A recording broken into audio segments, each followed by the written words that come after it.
So, Apple just quietly confirmed something that changes the entire calculus of buying an iPhone this year.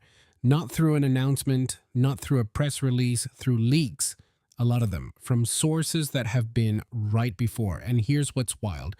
While the iPhone 18 Pro isn't launching until September, there are already 10 confirmed rumors on this device. It was originally reported it would have fully underscreen Face ID, just a front camera visible in the corner.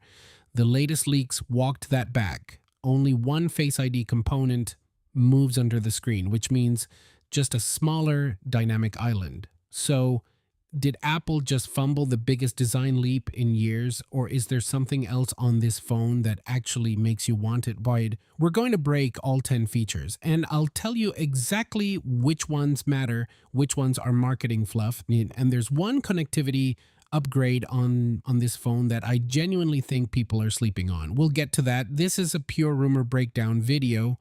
Apple hasn't confirmed a single thing and won't until September. But the sources we're pulling from, Ming-Chi Kuo, Mark Gurman at Bloomberg, supply chain leakers with solid track records. Apple is expected to release the iPhone 18 Pro, iPhone 18 Pro Max, and a foldable iPhone in September, followed by a standard iPhone 18 model, a lower-end iPhone 18e, and a second-generation iPhone Air early next year. So if you're sitting on an iPhone 15 Pro or a 16 Pro or honestly even a 14 Pro, this video is your decision-making cheat code. Let's go. Okay, design first. The iPhone 18 Pro models are expected to feature the same general design as the iPhone 17 Pro models, triple lens rear camera system, large camera plateau, same footprint. So if you were hoping for a dramatic redesign, that's not happening, but here's what is changing.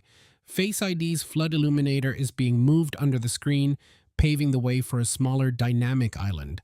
The dynamic island could shrink by up to 35% compared to previous models. That's not nothing.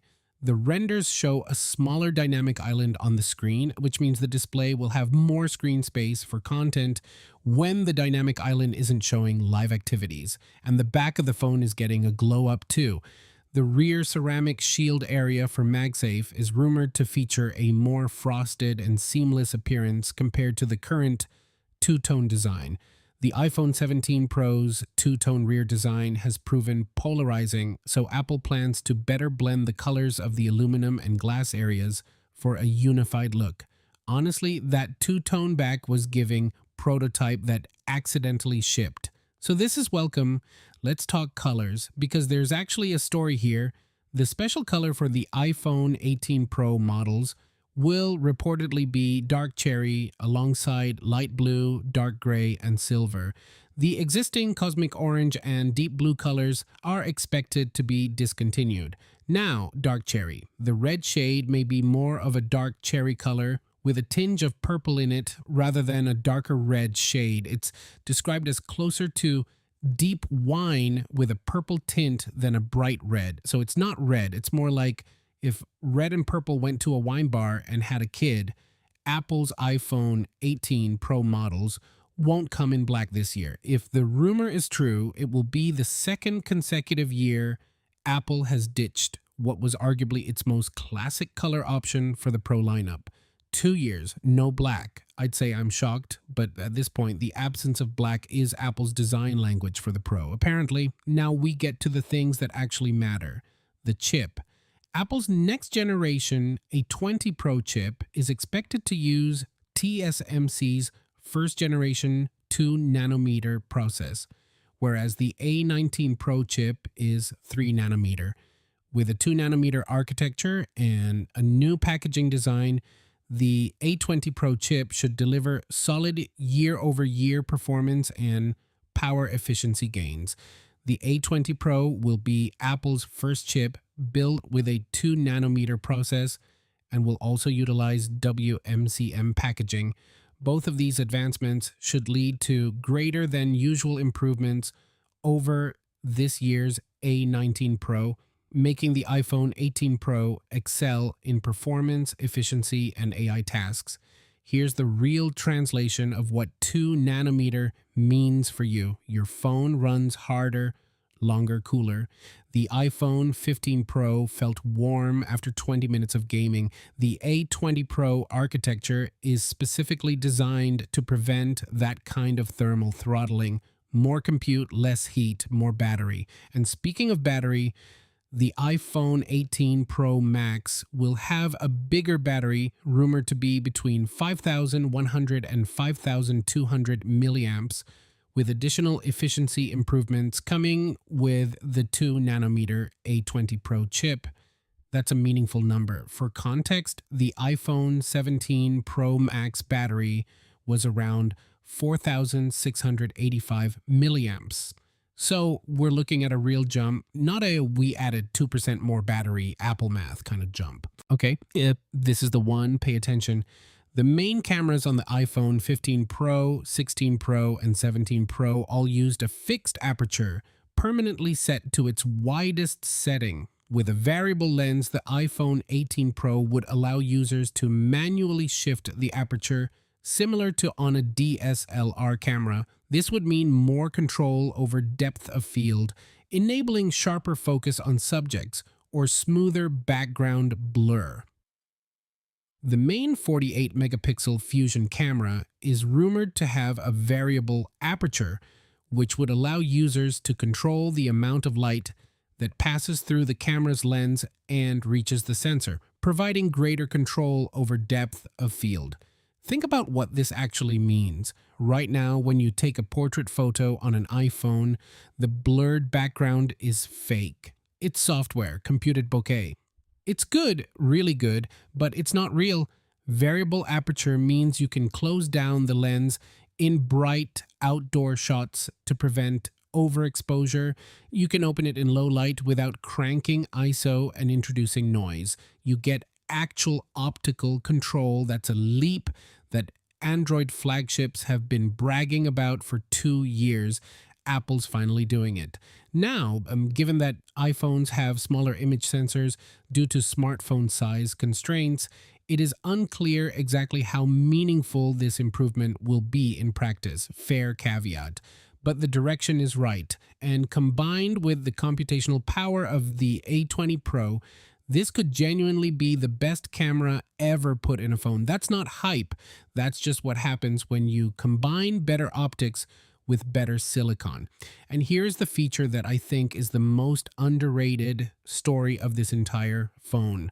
Apple's custom C1 cellular modem debuted in the iPhone 16e, and that was followed by a C1X chip in the iPhone Air.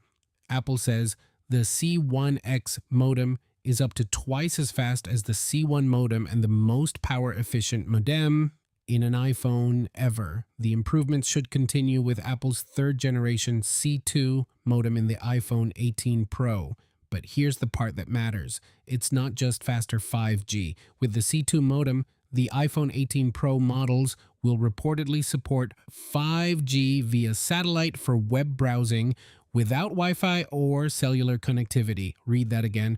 Web browsing via satellite, no cell tower, no Wi-Fi, just the sky. Apple's C2 modem could add support for 5G satellite connectivity, a standard that can relate to direct phone-to-satellite links, as well as satellites as backhaul for carrier networks, perhaps allowing the iPhone 18 Pro to offer full internet access over satellite, supplementing 5G networks. When standard networks are unavailable today, satellite on your iPhone means one thing: emergency SOS when you're lost. That's useful. But 5G via satellite, that means you're on a hiking trail with zero signal and you can still stream a map, send a message, browse the internet. That changes what a phone is. As of April 2026, Apple is teaming up with Amazon to provide this service. Amazon announced that it has acquired Global Star, who was the provider of iPhone and Apple Watch satellite connectivity. So now iPhones will fall under Amazon Leo, Amazon's satellite internet network. Amazon, Leo, satellite internet. On your iPhone. That's a sentence I didn't expect to say in 2026, but here we are. Let's move fast through the remaining features.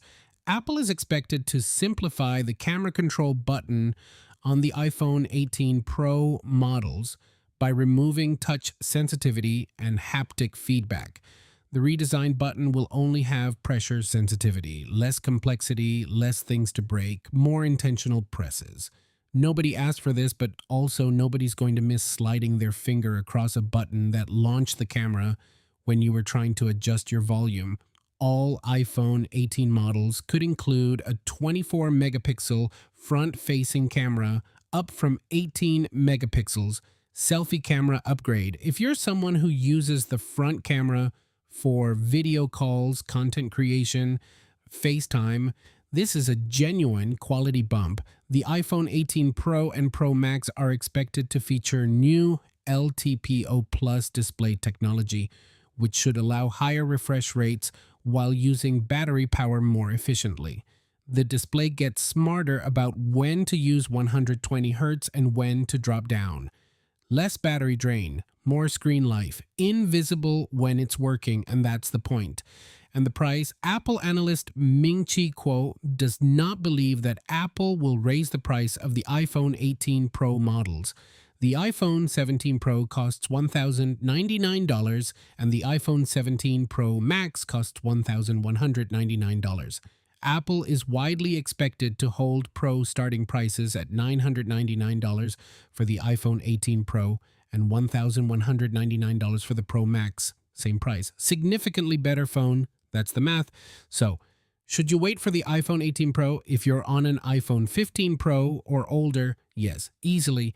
The A20 Pro chip alone justifies the upgrade. Add the variable aperture camera, the satellite internet capability, the bigger battery on the Pro Max, and the smaller dynamic island.